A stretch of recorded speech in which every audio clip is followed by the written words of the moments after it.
Hello, everyone. It's Ari Honeyford, and I'm here with the Awkwardly Zen podcast. And I'm super excited to introduce one of my very, very dear friends. This is Gillian. Gillian, what last name are you going on right now with Awkwardly Zen? Uh, you know, uh, Probably Bicket or Okay. O'Neill, whatever one you want to use. It's fine. I was about to say Bicket, and then I went, did that change? I'm not quite sure on that. You know, all of us, we all change our names all the time. So Jillian she's been a part of Awkwardly Zen, gosh, for what, 3 years now? Maybe almost four? I think so. Okay. I think And so. Jillian is in the Seattle area. I'll let her introduce herself here in a minute. But Jillian, can you talk a little bit about kind of what your modalities are and the services you provide? And then we'll talk more about how you came to be a part of Awkwardly Zen. Yeah, absolutely. I like to say I'm an energy healer. And within that, I am a Reiki master and a medium and a channel, dream interpreter, mm, Oh, clearer extraordinaire, I yeah. guess. Clear What is that? I'm extraordinaire. not sure what that's called. I move energy. Let's just go with that. I connect with and move energy. Yeah, it's so funny because I have always resonated with you as an energy worker first and foremost, and I think that's how I was introduced to you. And then it was you guys bless Jillian's heart because I can't tell you how many times she'd go, "Ari, I'm a medium," because I'd say, "Oh, who's a medium here? Who's doing this?" And she'd go, "That I am. I'm a medium." And so I've been able to work with her a little bit more on that. The energy work and the channeling working together. I know there's some practitioners who don't like to cross over in that. They either like to do energy work or they like to give messages. I'm a little bit more like you, I think, where I like the crossover. I like the fact that to me it's all energy and it all works together. So, did you start as an energy worker and bring in the channeling, or vice versa, or was it all at the same time? Um, I think in my head, my idea was to be an energy worker, but what first showed up was the mediumship. I wasn't sure what I was doing with it yet. And then once I started doing the energy work, the channeling, they just always went hand in hand. I couldn't have one without the other. They were both showing up at the same time. When I would do Reiki, I was connecting and channeling the entire time and getting messages that I was giving my client. So it was just both all the time, both. Yeah, I can see that. Now, just because the word medium means so many different things to so many people, what does it mean to you when you are giving a mediumship reading or when that's coming through to you? Mediumship to me means connecting to somebody that's in spirit. So somebody that's crossed over, um, which is, I guess, different from channeling. Channeling is more connecting to somebody that's still among the living, maybe not necessarily in this realm, Mm, but still uh, has an energetic or physical body. I okay. guess. Okay. And that's what I love about Awkwardly Zen, because I think there's so many of us who say the same thing. Like you say channeling and I say channeling, and they're, slightly different in how we perceive that or what that means to us. And I think that's such a good reminder to all of the listeners out there to ask questions. Ask, what does that mean to you? Because I think sometimes people will come to one of us and have a very clear expectation of what they think it's going to mean, and it's a little bit different because like perfect example is our friend Travis, right? Travis Holt, who is an evidentiary medium. And Mhm. so he will get information in a very specific way and talk people through that versus Lori Hewitt, who is also a medium who is more likely to say, "What do you want to know? Hold on." And tap into grandma and tell you exactly what that is. Is your mediumship more evidentiary where something's just coming through, or are you more likely to tap directly into that specific spirit for somebody? More it's easier for me to tap directly into the spirit. I don't do a lot of evidential mediumship. They will give me images to help the to help my sitter understand who I'm talking to. Um, I can see them, so I get a lot of. They'll give me an image of a situation or an image of something happening, and then I translate that. Yeah, Um, I think everyone is a little bit different I in agree. how things come through, and it depends on what your strongest clair is. Do you hear better? Do you see better? Do you Right. have a sense or a knowing? Maybe you do all of them. Yeah. Yeah, So I agree, I agree, and I think that there's so many different ways, uh, evidentiary, like, mediumship, channeling, psychic, like, all of these things, it's one of the things that I did not understand about the metaphysical world and the modalities, and still sometimes don't, like, even when people come to Awkwardly Zen and say, "Hey, I wanna be a part of this," and I'll say, "What's your modality?" I always get stuff that I'm like, "Okay, now what does that mean to you?" Because it is different. So when you're looking at your energy work and what you do with that, and you are I will say go so far as to say, like, Jillian is my go-to clearer. So if I have something that's going on and it is not something I feel like I've got a handle on or I can do myself, I'm the first person I call is Jillian and say, "Hey, please help me out here." And you have saved me and my family multiple times, so thank you for that. But when you. you do that energy work, what is it like? What is your process? How does that work for you? I know you use a pendulum a lot of the times, but I don't think always. So can you kind of talk us through that? Yeah, well, each situation is different. And sometimes I will use a pendulum, like when I'm just doing a general clearing, I will often use a pendulum. And then the pendulum lets me know that I've cleared that specific thing and I can move on to the next. But also, another thing that happens is I will yawn. It's like a big sigh, kind of. That means I can move on to the next thing. But if I'm coming in um, to a space and I don't have a pendulum or I don't want to use one, I visualize like the energy moving the same direction. So I'll start with it small and I'll move it out, or I'll sort of read the space, whether it's a person or a space or outside, Yeah. I'll feel into the energy that's happening and I'll go into all the little areas, like if it's a corner of a room, I won't just energetically walk into the room. I want to feel all the spaces because things can be in the corners. And same with a person. If you just say I've got something going on here, it can clear that from you, but it might be coming from somewhere else, like the main part of it. So I've got to check your energy and the rest of through the rest of your body to see if you know whatever your issue is actually coming from somewhere else. Yeah. um I I don't know. Did that make sense?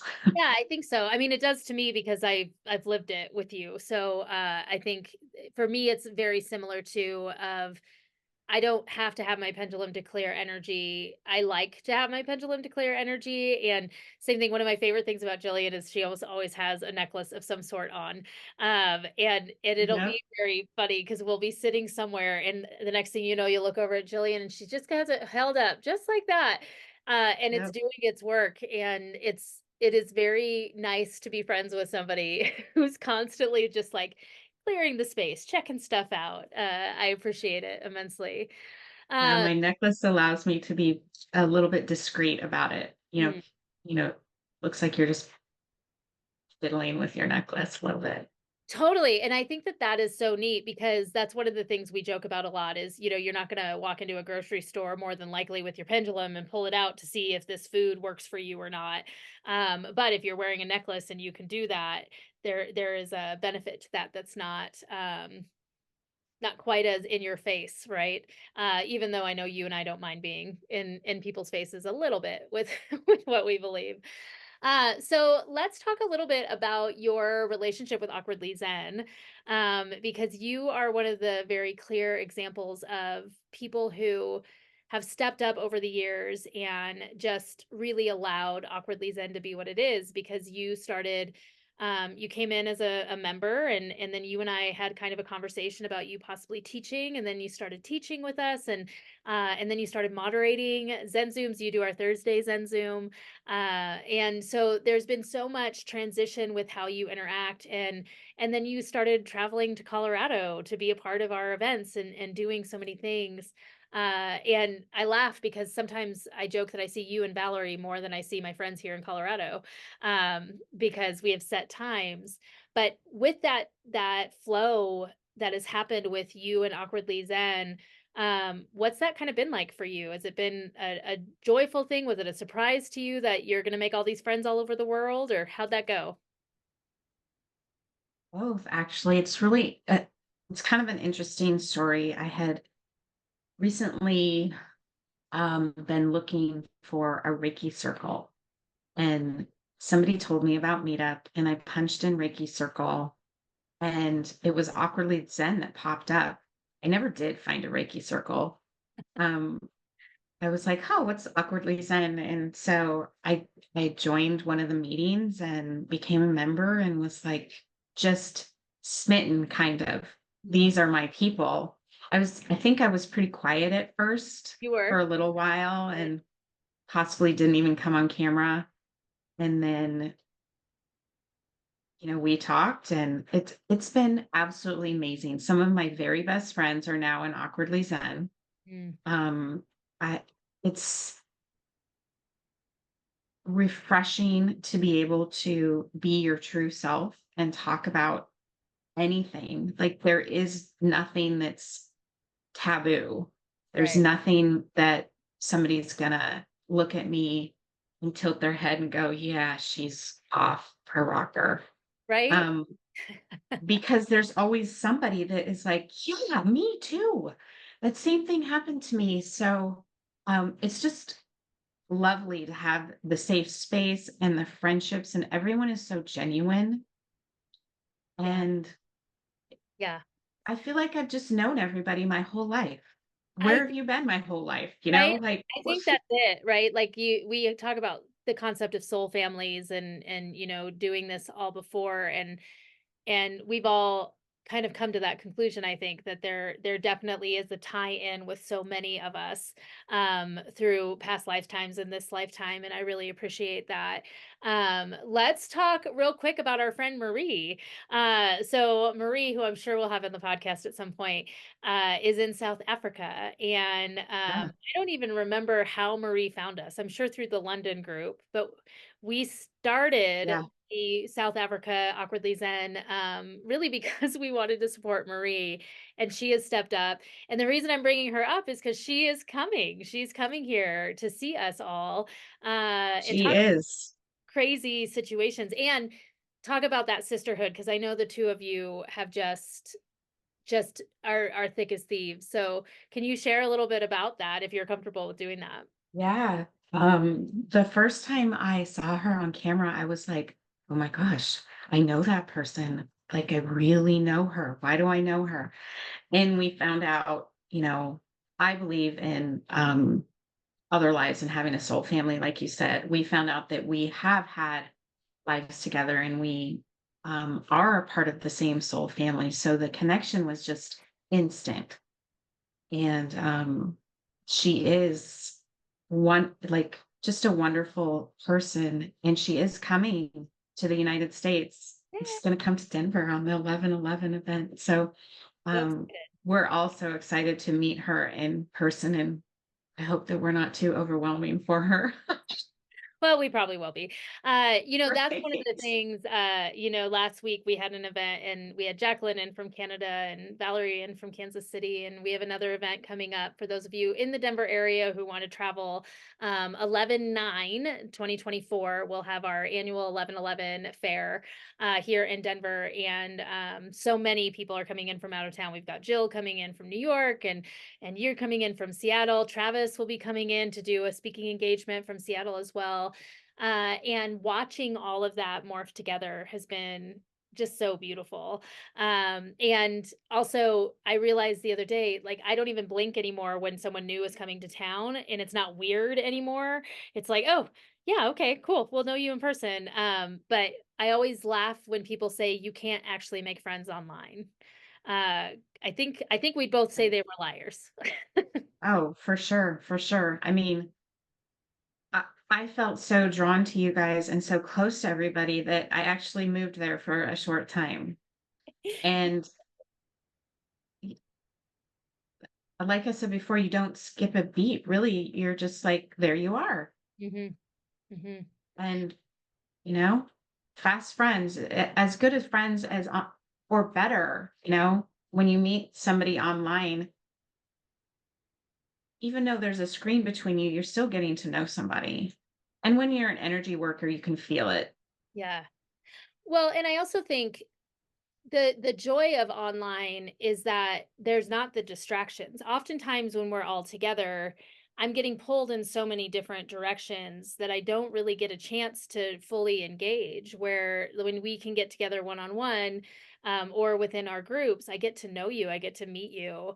And then I also think going back to what you said at the beginning of we can talk about anything. There's very few friend groups that are quite as open as us, right? Like I can't turn to some of my other friends and be like, "All right, so let's talk about interstellars and Sasquatch and how Right. these things go together." And people are like, "I'm sorry, what?" Whereas with us, we're like, "Ooh, tell me everything." uh, Absolutely. Absolutely. So That's speaking of all of that, and how we have these open conversations, you moderate the Thursday Zen Zoom. I mhm. believe you're doing that with Jacqueline. Is that right? Yes. Okay. Yeah. There's been a lot of trading back and forth right now. So with moderating the Zen Zoom, it's such a different role with Awkwardly Zen, and I love to, explain that to people 'cause, lots of people are like, "I wanna moderate," but not everyone can because it's a hard role. What have you found to be, like, the most enjoyable about moderating those events, and also what are, like, some of the hard parts about it? Great question. I think some of the most enjoyable parts are getting to know the people, providing a safe space for people to feel comfortable to ask any question, and just help them feel like they have community. Every week somebody says, I just don't have a safe space to talk. I don't have community. I don't have like minded people in my area. And so providing that space really um, brings a lot of joy, and like you just feel great. You're like, gosh, this is such a good thing. And then some of the hard parts are, uh, you know, y- there's a lot of different types of personalities that you have to deal with. Yeah, So sometimes you have to be adept at steering the conversation in a different direction. yeah. There's a few topics that we don't like to talk about, or we'll We just tread cover the lightly. surface. We don't want to get in very deep about certain things um, that people have real strong opinions about, right? Yeah, So sometimes you have to be diplomatic, yeah. and you don't want to say something like, "All right, you need to stop talking right now." You have to. Yeah, for sure. Yeah, it's so funny. You said all of that very diplomatically, so no wonder you're a moderator. I think it's those big, strong personalities, right? And as somebody with that big, strong personality, uh, it's something that we've had to be so aware of as we went on, and we are talking about stuff that people are very passionate about, and never wanting to squish that passion, right? But also understanding that just because you believe something doesn't mean that somebody else believes the same thing. And I think that's been the most fascinating part of this is how do we hold space for everyone to feel totally okay wherever they are, instead of you should be doing this. That's one of my favorite Right, rules is right. don't should us. Watching those teachable moments Yeah. that a lot of times people have. And um,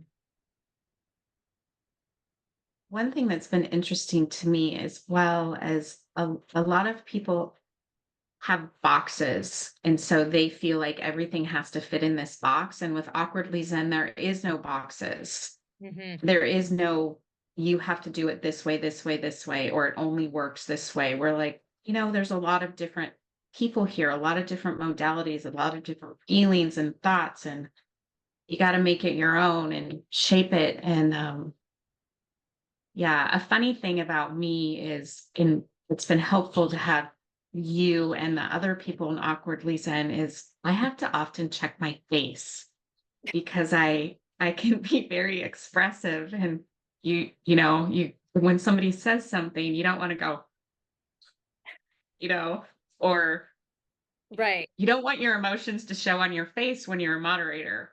But you also want to be authentic. So it's a tough one It for is. It sure. is. Yeah. So Yeah, for sure. I noticed that too with me. I mean, I can't tell you how many times I get private messages from people being like, your your face. right now?" Yeah. And I think a lot of times for me at least, and I'm sure it's the same for you, it's not even so much irritation, it's that my brain is going through the gymnastics of like, how is this making everyone feel? Right? And obviously I have only so much control over that, but I want to make sure in any situation, like if we have someone who comes in with a really strong opinion, um, that's okay. Like you're allowed to have a strong opinion as long as you understand that we as the moderators are going to also say, well, that's great that that works for you. However, there's other people here who might not feel the same way. And we've definitely gone through some of that. I just went through it the other day where someone came in and this was the way they thought. And I think they were used to maybe being in a situation where they were taken as this is the truth. And you know me, I don't think I even believe in the truth. So I'm always like, well, maybe, but what if da da da da? Right. And there was some offense there. And I think being loving, that's one of the things I appreciate. Yes, your face may show every once in a while that you're like, really? But you're loving. And I think that's just it, right? Is we want to be compassionate. We want to be understanding that even those people with those big personalities, who are so sure that they know the answer, um, I feel like they're doing the best they can, right? And they're excited and passionate. And I don't ever want to squish that, but I also want to make sure that the person over here who's like, I'm never going to think like that, doesn't feel isolated. Yeah. Yeah. The loving part is key in holding space for everybody. A lot of our members are coming in with a lot of trauma. Yeah. And so a lot of them are going through or have gone through a lot of stuff. And sometimes, what they're sharing is really hard. And so having that compassion is really important too. Yeah, and having that compassion, but also understanding that we aren't a support group. Like that's not our Mm-hmm. intention is not to be the therapist. As a matter of fact, that's one of our rules is that we're Yep. not therapists. So please see that. So it is that really interestingly fine line. And I drill in, bless all of the moderators' hearts, because I drill into all of them to say, we are not mental health care providers, we are not doctors, mostly to save my own rear end. Yep. But I do definitely think that that's one of the things that people appreciate is that we don't try to force any sort of agenda on anyone. At least that's the goal, right? Is to allow people to come to their own conclusions, allow people to adapt and adjust and be in flow.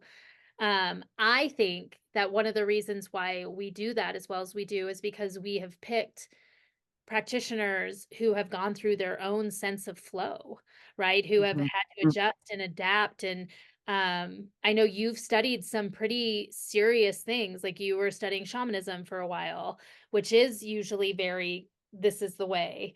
It So is. what have you Mhm. found as you have done these classes and these research? How have you found the things that work for you and also what hasn't worked for you? Well, being with Awkwardly Zen has really helped, but I have been able to take a lot from all my different modalities, including the shamanism and the Eastern medicine and just sort of make it my own. Mm. And some people aren't really okay with that. I've had people say, well, you can't do it like that. And well, I am, and it does Ta-da! work.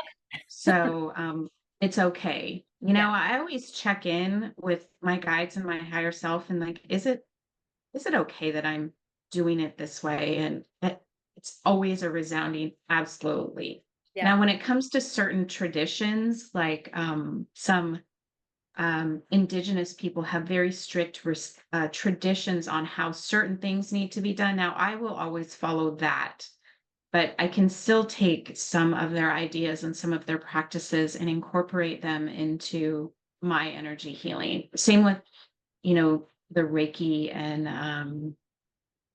my use of crystals and, Yeah. when you're putting all the different things together, you sort of come up with your own thing. And if it works, it works, Yeah. and if it doesn't, you adapt. And the more that you learn, the more you learn about any modality or you bring in new ones, it, it just creates a richer experience for you. Yeah.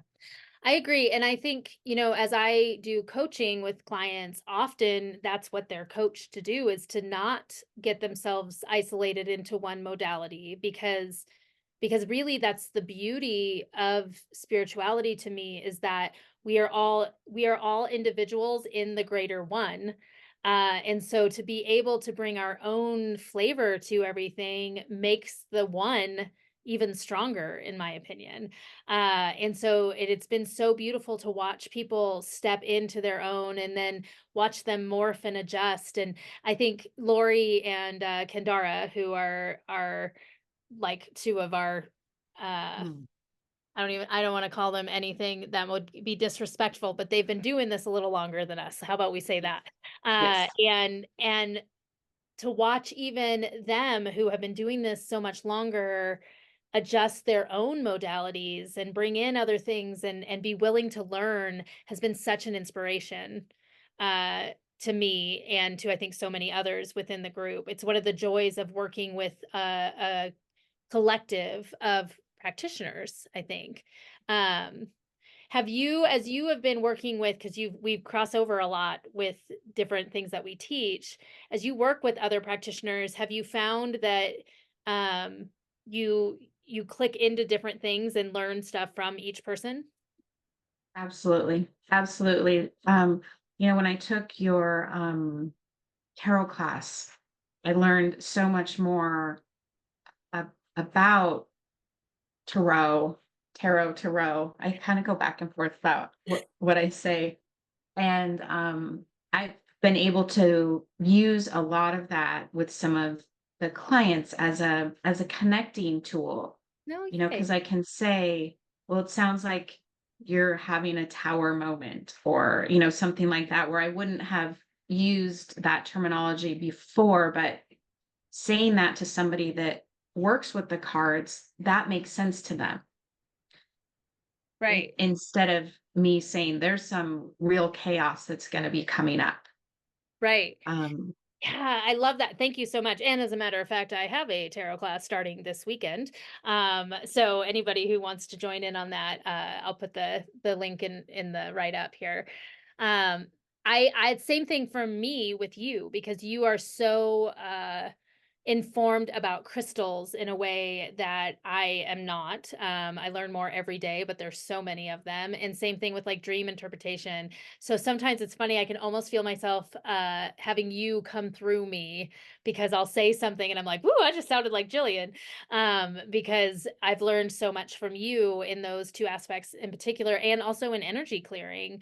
And so one of the things I love is that like somehow magically there's all of these big strong beautiful personalities that we're all interacting with, and yet we happen to not step on each other's toes. And I think it is that idea of respect, right? It's like, mhm, and what you were mhm. talking about with any modality, but also with understanding, like it doesn't matter that Valerie and I both do tarot, depending on who you're talking to, or that, you do energy work and so does this person, or that because we are all so quick to say, You know what? I don't think I'm the right person for you. You should go see Jillian. Or I think you should go see this person. And it was the greatest joy watching that come together and watching it hold steady even as we get bigger and bigger and bigger.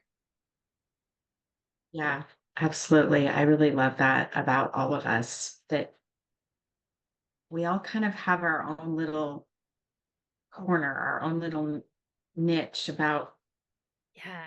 what we do and how we think. And then when somebody else brings in something new, we're like, wait, I won't tell me more about this. It sounds similar to what I do, but it's just enough different that I need to understand more. When um we first had a practitioner that worked with um charity, Oh, human uh design. human design. Yeah. And that was so fascinating.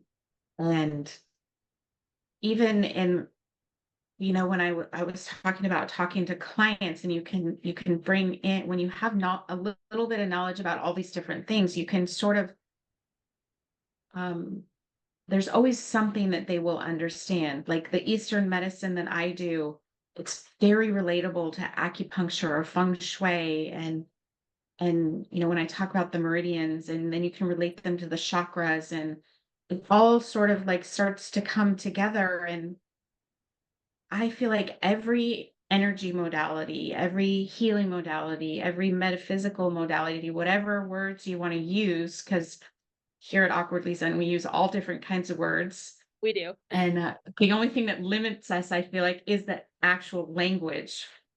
Um, but they all have similarities somewhere. Mhm. They all connect. It's like they all Yeah. go together in some way. I just Yeah. find it beautiful. It is, and, this last event we did last weekend, there were new to us practitioners, and we always vet everybody, but they were coming from different communities, different groups, in the Denver area, and it was fun to watch them see how the AZ kind of team works, right? Of like, okay, you're not in competition with each other. We're all in this together. And when you see the release of that pressure to be in competition, it is a really beautiful thing. And I think that it's been fun even with the partners that have joined us to watch them go, I've been looking for this my whole life. I've been wanting to do this. And I'm so grateful that I listened to the message. So y'all who are getting these giant messages out there, because there's a lot of them right now that are like, you're supposed to do this thing. Please do it. Please do it. Because if Jillian and I ignored the messages, one, we wouldn't be friends, which would be so sad. We wouldn't know it, but we'd be so sad. But two, there are so many things that need to be adjusted energetically right now, and I think we're going to see more and more and more big things happen with that. Are you finding that as well? Yeah, absolutely. Absolutely. The more I go out in public and talk to people, I find there's like, wow, I've been thinking about that too, or this is coming up, or this is coming up. I didn't know you felt the same way. Yeah. And it's been really amazing. And I like that you mentioned the competition thing. I'm gonna take it Take back. it. The Run with it. first Yeah. event that I went to, we had our own space. You remember this? We Uh-huh. had our own big space, Awkwardly Zen did. And then all of the other readers and stuff were in a different room. And our space was so inviting, so warm, so just no competition. But I remember, kind of being a newbie, walking into the other big space where all the readers were, and I immediately felt competition. Yeah. Just that, ugh, this Yeah. doesn't feel so That event is no longer taking loving. place, so we don't have to worry about that. Because I think a lot of other events are like us, right? I know we've taken Yeah. part in other things where there is that idea of community, and I appreciate that for sure. But I do think that, we are on the forefront of this idea of let's think about the whole and the greater good. And that's been something even within our moderating, right? That every once in a while we have someone who we can't work with. Their energy is too aggressive, it's too disruptive to the group.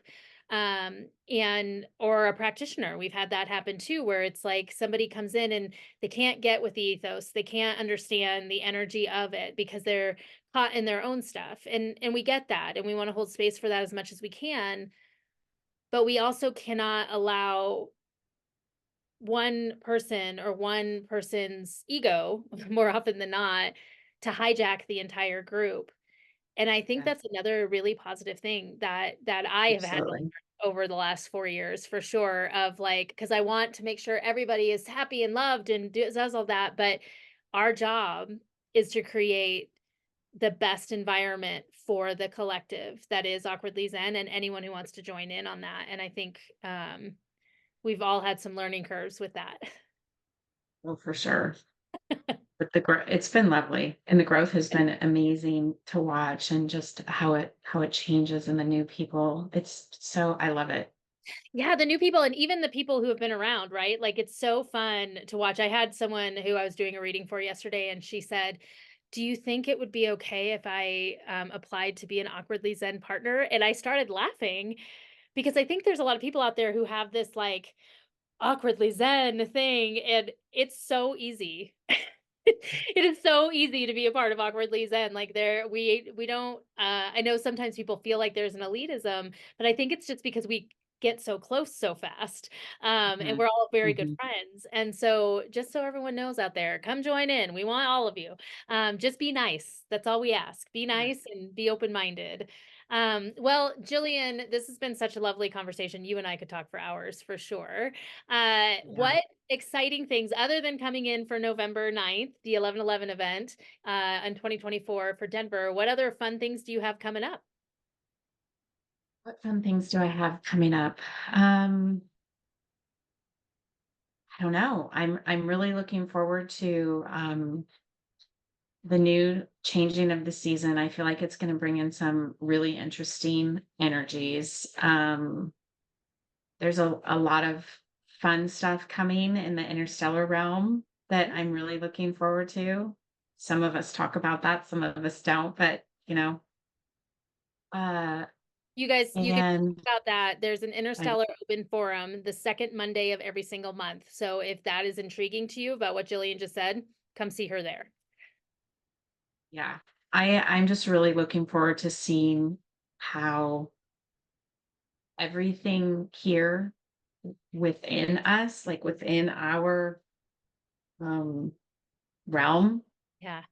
changes and grows. It's so super exciting Yeah, it for is. I me. think I'm right there with you. I feel, even with all the chaos, I feel optimistic in a lot of ways and have watched so many people adjust their energy to be in that higher frequency, and I just think that's really beautiful. So I want to thank you for being a part of that, for me at least, and for our AZ people. You guys, you can find Jillian on the Awkwardly Zen partner page. And also, could you tell everyone your website, and we'll put that on the write up as well. Yeah, it's golden means crystalreiki.com. goldenmeanscrystalreiki.com. But again, you can always find her on the Awkwardly Zen partner page. Jillian also does a lot of events for our paid membership. As a matter of fact, she has one tomorrow. So she does a lot of energy clearings and readings and different events for those folks. So if you have never looked at our paid memberships, check out the Love and Light membership. That's the 44.44 a month one. It is by far the best deal. You get all sorts of fun extra readings and energy clearings and all sorts of things. So I appreciate you for being such a huge part of that membership group as well, Jillian. And thank Absolutely. you so much for being here with us today.